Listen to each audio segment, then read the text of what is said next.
The Chicago White Sox came at the champs and missed. Let's discuss the ninth inning implosion on today's episode of Locked On White Sox. You are Locked On White Sox, your daily Chicago White Sox podcast. Part of the Locked On Podcast Network, your team every day. Hello, I'm your host, Todd Welter, a lifelong Sox fan, a contributor for SouthsideShowdown.com, part of the FanSided Network, and also I've covered Major League Baseball for outlets such as the Associated Press. And thanks for making Locked On White Sox your first listen every day, part of the Locked On Podcast Network, your team every day. Make sure to hit the like button on today's episode. Subscribe to the YouTube channel at Locked On White Sox if you've not done so already, and also follow or subscribe to the show wherever you get your podcasts. Blowing leads and losing close games is nothing new for the White Sox, but there is plenty to discuss on how the Sox had the Dodgers dead to rights and let them off the mat in the ninth inning. Then I want to discuss the latest example of how the White Sox should just avoid doing trades with the Dodgers. And finally, since I didn't do a Way Back Wednesday segment yesterday, let's do a Throwback Thursday segment and look back at the 2005 series in Chicago when the Sox swept the Dodgers and gave the strongest indication yet that they were going to be a contender that year. Today's episode is brought to you by Gametime. Download the Gametime app and create an account and use code LOCKEDONMLB for $20 off your first purchase. All right, so this defeat leaves manager Will Venable looking very vulnerable. The decision to have Grant Taylor go for a multi-inning save just blew up in the rookie manager's face. And then he lifted him when things got tough rather than saying, hey, can Taylor pitch his way out of a jam? Because it looked even worse when Steven Wilson could not nail down the victory. And hey, the Sox imploding, that's common. And as I've been preaching, wins and losses, they don't matter this season. But developing guys that are at the big league level or close to the big league level in terms of young core pieces, that matters. And Venable had a clear development hurdle / milestone point for Taylor to clear, and he just basically took the opportunity away, took the ball out of his hand. And that's what irks me the most when it comes to the White Sox blowing that 4-2 lead in the ninth. And also, especially how the White Sox lost to, it doesn't even give you the moral victory vibes. Because even if somehow the Dodgers had come back, let's say in the 6th, 7th, or 8th to win, just sort of slowly chipping at the lead because, hey, they're the champs. They're the best team in baseball, or one of them, along with the Tigers. I could live with that, hey, you gave them a fight. But you actually had them down for the count, and you let them off the hook. You basically picked them back up and said, here, knock me out. And especially, I give the Sox bats credit as they did everything they could to not give Clayton Kershaw his history. I think that's impressive. I think that's understanding, hey, I don't want to be a footnote. I'm not just going to roll over and give Kershaw his, 3,000 strikeouts. I'm just not going to widely swing. Because, think about it, too. Every time the Sox got, Kershaw got the count to 0-2 or 2 strikes, Dodger Stadium, the fans rose to their feet. They were going crazy. They were going nuts. And there was basically all the Sox that are saying, I'm not going to be a footnote. Not me. Kershaw is going to get his strikeouts, though. He got Vargas to strike out, I believe, in the first. And for the most part, though, the Sox bats, they were really fighting him off. And Austin Slater absolutely owns Clayton Kershaw. Gets a hit and then hits another, hits a 2-run homer to spot the Sox, a 4-1 lead. And they were fighting pretty good until obviously Lenyn Sosa had that terrible strikeout in the 5th. And then it had to be Vinny Capra. Of course it had to be Vinny Capra that Kershaw strikes out in the 6th for his 3,000 K. But I do think Dave Roberts, actually, I appreciate him for giving Kershaw that moment because Kershaw was kind of laboring. It wasn't his best stuff. He didn't look like he was downright nasty. He didn't almost, to me and Dodger fans, I know you're going to be listening to this and jumping in the comments, but gave up 4 runs. He lets, Austin Slater has a great career against him. When Clayton Kershaw is going to be making his Hall of Fame induction speech, Austin Slater's going to be able to be like, well, I owned him though. But I do give Dave Roberts credit for saying, hey, once Sosa had that just terrible, flailing, basically a stereotypical Lenyn Sosa at bat, hey, let's ride it. Because obviously he understood, we know the White Sox lineup isn't very potent. So even if Kershaw doesn't have his best stuff and continues to tire out and needs to throw 120 pitches to get to 3,000, he's going to get it. And he got it with Vinny Capra. But then came the ninth, where Taylor got into trouble. I mean, this was an opportunity to see if Taylor could pitch himself out of a self-created jam, because he loaded up the bases to start the ninth inning. He did pitch a clean eighth, so I get why they tried to maybe see, could he do a multi-inning save, because I think that's where they're trying to try him out at. And he does allow a leadoff single and then walks two. But here's the thing. This is where I get irked about not allowing him the opportunity to clear a developmental hurdle. He got the first out on a ground ball. And the only reason why it was not a double play was Shohei Ohtani's running down first. Remember, Shohei's got wheels. He can run. But he got Shohei Ohtani to ground to second. So if you got a slower player there, that's a double play. I mean, obviously a run scores. Hey, it's 4-3, but if Mookie Betts gets out like he did in the next at-bat, game over. It's not a sacrifice fly RBI. And even though you had runners at first and third, you had a chance to see, what could Taylor do in a pressure situation? And Venable went with Wilson, who does give up the sac fly to Betts, who ties the game now as he drives in a run. And then he later allows Freddie Freeman to hit a walk-off single. And that does expose Venable's bullpen decision-making. Now, again, for the record, I am upset with Venable right now when it comes to his bullpen decision-making for this specific case of missing a potential developmental moment. Even if he turns out to be a plus manager, even plus managers, Bruce Bochy has made terrible bullpen decisions. They do blow up. They do happen. But you do get a little bit concerned. I can see, though, having concern that Venable might be a bad bullpen managing manager, which is one of the things that can determine, are you a plus manager, a neutral manager, or a negative manager? Because he does have he's starting to develop a record of just not getting his arms up and ready at times. And this is one. And I know I've been saying good to great bullpens have a true ninth inning closer and a multi-inning closer. Basically, you want to have two guys that it's game over. And then depending on the situation, what do you need? And Taylor can definitely fill that multi-inning closer. He's already proved it, against Toronto. However, I'm not sure when you're facing the champs, if that was the time to get more data on Taylor being your 6-out save guy. Especially when Jim Margulis of Sox Machine, he's got a good article out there on SoxMachine.com. He was looking at, the Baseball Savant game feed, and he found an interesting trend that Taylor's velocity dipped in the ninth. He wasn't hitting triple digits. So on one end, that could have been the logic, obviously, to take him out of the game. But if you're looking at the gravity of the game, maybe you should have went with the traditional approach. And I give Venable actually credit for being forward-thinking, of thinking, hey, the most important outs sometimes aren't in the ninth inning. But in this case, the most important outs were in the ninth inning.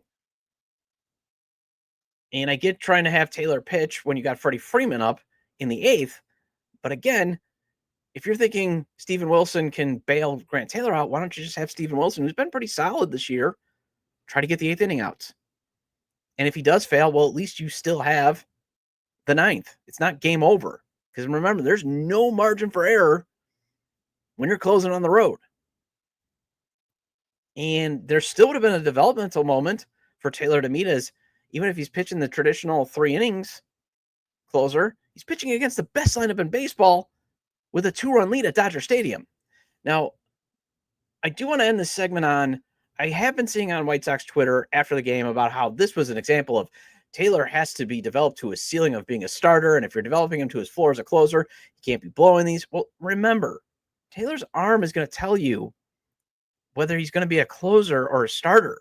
His body is going to dictate that. And if it means Mason Miller, then that's what his body's going to dictate. And if you're griping that the White Sox are wasting his pitches in the bullpen in the last season, also remember, Michael Kopech, even though, yes, he was a starter that year, pitched in a lost 2018 team. If the stuff is ready for the big leagues, get these guys to the big leagues, because there's only so many figurative bullets in those arms. And also, remember, Jerry actually pays relievers. So I don't get the worry when it comes to that. Oh, we're going to waste some service time. Also, he's beyond the service time. It's not going to count this year. So let Taylor's arm helped dictate his future, his future, not his stuff. And maybe I'm also desensitized because I heard the same debate with Josh Hader. And things turned all right for his career. Brewers won a few division titles by using his stuff in the pen. It's just when you want to deploy them. That will be the debate. But at the end of the day, in Taylor's case, it'll be his arm dictating it. Well, Nick Nastrini getting waived is the latest example. The White Sox should just stop allowing the Dodgers to rip them off in trades, and let's discuss that next on Locked On White Sox. Have you ever decided at the last minute to head to a ball game with friends or family? Maybe it's game day and you suddenly realize, hey, I want to be in the stands. And that's exactly where Gametime comes in. It's the easiest way to grab last-minute tickets without the stress. With the money you save on tickets, you can splurge on food, drinks, merch, or even invite a bigger group to come with you. And Gametime makes it all possible. Gametime makes buying tickets fast and simple. Prices on the app actually drop the closer you get to first pitch, and they've got incredible last-minute deals, clear seat views, and the lowest price guarantee that takes the worry out of buying. Gametime has last-minute ticket deals and zone deals for big savings like 10% off, exclusive zone deals for the upcoming Cubs versus Cardinals game on July 6th. And hey, while it might be the Cubs, the White Sox, they're out of town that day. So if you still want to catch Major League Baseball over the 4th of July weekend, why not get a deal on tickets to root against the rival Cubs? I mean, look at it this way. You can root for your second favorite team, whoever plays the Cubs, and save money on tickets while doing it. Take the guesswork out of buying tickets with Gametime. Download the Gametime app and create an account and use code LOCKEDONMLB for $20 off your first purchase. Terms apply. Again, create an account and redeem code LOCKEDONMLB for $20 off. Download the Gametime app today. Last minute tickets, lowest price guaranteed.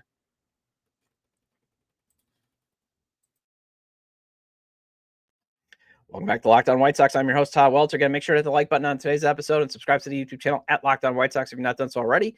And if you can't catch the show on YouTube, Locked On White Sox is available on all major podcast platforms, so make sure to follow or subscribe on places such as Apple or Spotify. Either way, get your 30-minute fix of Chicago White Sox baseball venting with me. All right, so I know my buddy Bez from OnTapSportsNet.com and I discussed briefly on yesterday's show Nick Nastrini getting waived by the Sox and getting picked up by the Marlins. First, Nick Nastrini's regression had to be viewed so bad and so stunning in the organization that they just gave up on him. Because I think that's what James Fox of Future Sox tweeted out. Because it was like total secrecy. Nobody knew that Nastrini was on waivers. And while, yes, these types of transactions happen almost every day in baseball where they get overlooked, you're talking about a top 30 prospect. Not only did he get waived, but then he got picked up by another team. And it sounds like, they were just like, they were just trying to get him off the 40-man with how bad he pitched. His recent outing, I get why they were trying to do it. But they took the gamble. And instead of maybe giving him the Arizona reset, they were like, man, okay. I mean, and why it's a little, so like he had to be viewed so bad is this is an organization that has seen a ton of its young pitchers be lost for the season with Tommy John. So they could still use young pitchers with promise. They also need to build their bullpen cheaply. Even though I just said in the last segment, Jerry's willing to pay his relievers. I would rather the White Sox take whatever money in the next, competitive window if they get there to maybe address the position group or get a true frontline starter. So why not build the bullpen cheaply through the young arms that you have? So stockpile them, not just let them all go. But man, I get it though, because Nastrini was pitching so poorly in AAA that I don't think I call it the Arizona reset would have helped him. Where they send him back to the spring training facility, kind of like what they did with Jairo Uriarte. Kind of get maybe a biomechanical lesson. What they did with Colson Montgomery, who had the walk-off hit yesterday for the Charlotte Knights. I don't know if that would have helped him because he had a pitch that I saw in his last outing that looked like something out of Bull Durham. I mean, that was Nuke LaRouche, but I didn't see Crash Davis calling for Nick Nastrini to hit the bull. He totally startled the fans that were sitting behind home plate too with how bad that was. So obviously they moved on, but the reason why I'm tackling it is it's just another signal that the White Sox are losing the Lance Lynn trade. To which I say, that's now evidence number 2 of just stop doing business with the Dodgers. Maybe their farm system is overrated. Just saying. And again, I know Dodger fans are going to be jumping into this. Maybe it's not overrated. Maybe the Dodgers know that certain guys, they're just not going to make it. And while they'll impress the outside world, internally, they're like, oh, I don't think this guy's going to do it. So, okay, let's use this guy and his hype to get ourselves some help. And again, example one of why we should stop doing business with the Dodgers. At least, I'll just say this, and I don't want to keep relitigating it, but just to go over again, it was poor process that was done in the Michael Kopech, Eric Fetty, Miguel Vargas trade, 3-team trade with the Dodgers and the Cardinals. Because think about that. The White Sox first got tricked into helping the Dodgers get Tommy Edman from the Cardinals.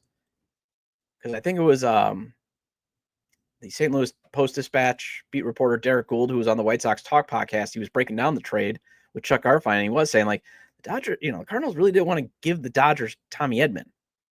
The only reason why they agreed was, well, they didn't have to give up then any of the prospects that the White Sox were seeking. They didn't have to give up any of their prospects. But they still kind of got tricked into helping the Dodgers get better. And they got Kopech, who helped them win the World Series. And in return, all the Dodgers had to give up was a player that they had already given up on and 2 low-level prospects, one of which had a broken leg. Now, yes, Miguel Vargas has turned it around, but that's not talent identification, sort of, but it's a development win. It's not a talent identification win. This isn't like, hey, man, we went out and got ourselves a stud. You got shades of a stud because, yes, he was once a top 100 prospect, but he also had shown that he couldn't hit velocity. He was having issues. And it was turned out, well, you just got to adjust where he puts his hands. That was it. That's a talent development win, in my opinion. Although my guy Noah Phelan of SouthsideShowdown.com, he stumbled across this piece of information. I know he has it tweeted out. I think it's at Noah Phelan. He has, since the series winning hit on June 22nd in Toronto, Vargas is 1 for 29. And I think part of it is I don't know if he's just trying to press and say, okay, I want to hit, because he's not getting much to hit. Remember, he was so hot, the Mets were like, I'm not giving you anything to hit. And a lot of teams started that. And now you just got to wonder, he's just got to adjust to, can he square up when the mistakes are happening? I think that's just what he's got to, now it's the adjustment to the adjustment. And I'm just begging you, please, Miguel, don't turn into a pumpkin. Get out of this slump. I beg of you, because yes, I've come to love you and appreciate you with the work that you put in. So don't make this the Sox going back to finishing third in this trade. But anyways, the Sox are definitely coming out the loser in the Lynn trade now. Especially the main piece in the return that the Sox got is no longer with the club. And when he was with the club, especially with the big league club, he wasn't very good. I mean, Nastrini was the Dodgers' 9th-ranked prospect at the time of the trade in 2023. And yeah, he showed some flashes. You can go back to episodes last year. You're going to be talking about it. I was impressed with some of his stuff.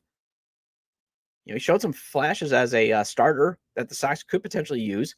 But man, if he didn't figure out his command, he wasn't going to be a starting pitcher, because he was wild last season in 9 appearances, where I believe 8 of them were starts. He had a 1.91 whip, along with a 7.07 ERA in 35 and 2/3 innings. Then he goes and posts a 7.51 ERA at AAA this year. I mean, he was so bad that they had to stop him as a starter and move him to the bullpen. And like I said, he threw, he was just absolutely wild. He was briefly on the 7-day IL, comes off it, and he was just absolutely wild in his last start. So I kind of see where they're like, okay, I don't think he can be revived. But when you look at the trade scoreboard, despite a terrible Game 3 of the 2023 NLDS, Lance Lynn did help stabilize an injury-plagued rotation to help the Dodgers get to the to the postseason. And Joe Kelly also provided some bullpen help. The Sox, on the other hand, got 36 bad games from Chase Thompson in his return to the South Side. Nastrini is now busted, and now you're left with Jordan Leisure, who I currently rank dead last on the bullpen trust tree. And if he continues to allow runs off of hitters he inherits, then he's likely going to be busting too. I mean, he's trending more and more into that, oh boy, this ain't going to work out either. So as a whole, maybe the Sox organization should just stop doing business with the Dodgers, since that Lance Lynn trade was a Rick Hahn trade. Well, enough of discussing the Dodgers having the White Sox number. Let's go back to a time when the White Sox had their way with the Dodgers in 2005 in an impressive sweep, and I'll discuss why that was the series where you could really start to believe, hey, the Sox could win this whole thing, And that is after the break on Locked On White Sox. Get the supplies you need from the site for the skilled trade Supply House. Whether you're in plumbing, HVAC, or electrical work, Supply House is a reliable way to order products online. Their easy-to-use website is packed with helpful resources and the latest product info to help you get the job done right. Plus, with a complete inventory of over 200,000 parts from 400-plus top brands, you'll find exactly what you need delivered fast from coast to coast. Need help with an order? Supply House offers expert support and industry-leading service, so you'll always talk to a real person. So think about it. You don't got time to waste going through an automated system. You got to get the job done right, and you got to get the job done quickly. You need the right parts, so Supply House wants to make sure you are taken care of. And for trade pros looking for an extra edge, their free Trade Master program offers exclusive perks like a dedicated phone line, free shipping, and discounts on every order. Join the thousands of skilled professionals already taking advantage. And now it's your turn. And like I said, I've been telling my brother-in-law, he's in the plumbing business. Convince your company to use Supply House with all the advantages and great customer service they offer. And join the Trade Master program today at supplyhouse.com/TM and start ordering plumbing, HVAC, and electrical supplies with just a few clicks. Plus, use promo code SH5 for 5% off your first order. That's supplyhouse.com. Welcome back to Locked On White Sox. I'm your host, Todd Welter. Again, shout out to all the everydayers. I appreciate your loyalty. Please hit the like button on today's episode and recommend to your fellow Sox fans or baseball fans, friends, to subscribe to the YouTube channel at Locked On White Sox, wherever they get their podcasts, as the show's available on all major podcast platforms. All right, so in 2 weeks, I'll be running a 2005 World Series Look Back series since I'm going to be on vacation during the All-Star break. I'm once again going to sweat profusely, going to take my daughter and my wife to Disney World. They love it. Usually you can get good deals in the summer, but it means you got to deal with the heat. But hopefully I stay hydrated this time. Hopefully I avoid getting sick because, you know, my daughter is at that age where it is really cool to see her, see the eyes of Disney World through the eyes of a child. And it's really neat to take her and that type of stuff. So that will be running. I've got a lot of guests set up to discuss the look back. You know, what was it like to celebrate the win? What was it like to cover the team for certain guys? You know, all that type of stuff. You know, growing up as I got Sean Anderson and Joe Binder from Sox on 35th. Sean Anderson, formerly a host of the show, and now at CHGO, talking about like being kids and seeing it through their eyes and that type of stuff. So hoping to provide a pretty cool look back. But during my interviews with the guests that I have lined up, one thing that has come up was that Dodgers series that took place in mid-June when it was played at then called U.S. Cellular Field. And how that was like a huge signal. Hey, the Sox could actually make it to the postseason. Now, it didn't mean the Sox are going to win the whole thing, but hey, this is evidence that the Sox can make it to the postseason because you got to remember, Sox had good records prior to 2005 as well, and they had hot starts and they would have these great streaks, but eventually they would have, you know, Cleveland or Minnesota just snatch the division title away because usually the Sox faded at the end of the season. And while the Dodgers did eventually go on to 71 and 91 that season, at the time of that June series, the Dodgers were 33 and 32 when the series started. So it was still facing a decent team. And yes, there was a time, I know I'm Jensplaining to you, Gen Z, but there was a time when the Dodgers weren't dominant. There was a time where the Dodgers were actually poorly run. I think it was the McCord family. They basically used the Dodgers as like their personal piggy bank and basically left them almost bankrupt. I think they did send them into bankruptcy. You know, so there was a time. But at that time, they were still a winning Dodgers organization. But the Sox sent them on their way to not being winning that year. And it was going to be a good test to see, hey, is this hot start going to be sustainable? And yeah, it was clear indication because game one, Mark Burley absolutely dominated the Dodgers by pitching a complete game shutout. And yes, there was a time when pitchers could take the ball all 9 innings, especially Burley. That's one of the reasons why he's the last of his kind. You know, that type of stuff. And then it was also one of those games where Frank Thomas hit one of his 12 home runs in that 34 games that he played that season. Because, yeah, Frank Thomas, he's the only Hall of Famer on the 2005 squad, but injuries only limited him to 34 games. But he still made his contribution because the offseason or the offense was starting to kind of teeter. I mean, it was never really a potent offense the entire year, but it was going through a stretch where it was like scoring runs was really, really hard. And then Frank comes off the IL and just mashes. I mean, he's crushing the ball left and right. And that power surge was critical to keep the Sox going because, the offense always found it kind of a struggle to score runs that year. So the Sox win game 1, 6-0. Then game 2 on Saturday had one of the most memorable moments of the regular season. They're down 3-1 in the ninth with 2 outs. Sox rally back with 4 runs, capped off by A.J. Pierzynski's walk-off home run. And I remember that game vividly because it was one of the few games that I actually got to watch that season. Because you guys got to remember, I was trying to make it in radio, working up in Milwaukee for the Brewers flagship station. That's one of the other reasons why I will sometimes mention the Brewers, is I covered that team for many, many years.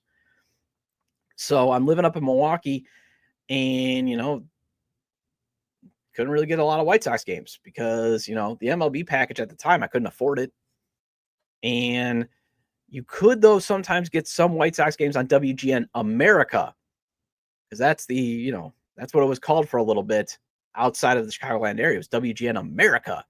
And they did carry a couple of Sox games that year, and that was one of them. And I remember watching it and being like, okay, something feels different. Something feels like this team can sustain being good. Something feels like they're going to be able to keep it going and not have Cleveland or Minnesota snatch the season away from them. And the Sox completed the sweep on that Sunday after rallying back again from being down 3-0 after the fifth to win to 4-3. So that series was a combination of kind of what propelled the Sox to a championship that year.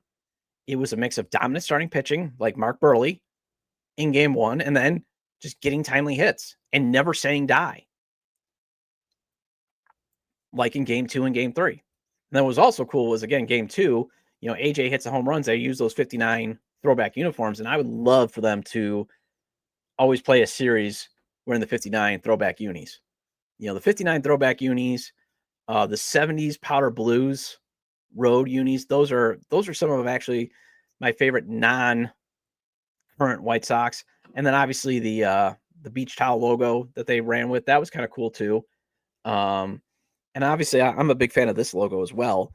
Although the 1917 unis that they wore in 2001, it was all right. But I mean, that was, they look sharp in that game too, rolling with the 1959 throwbacks.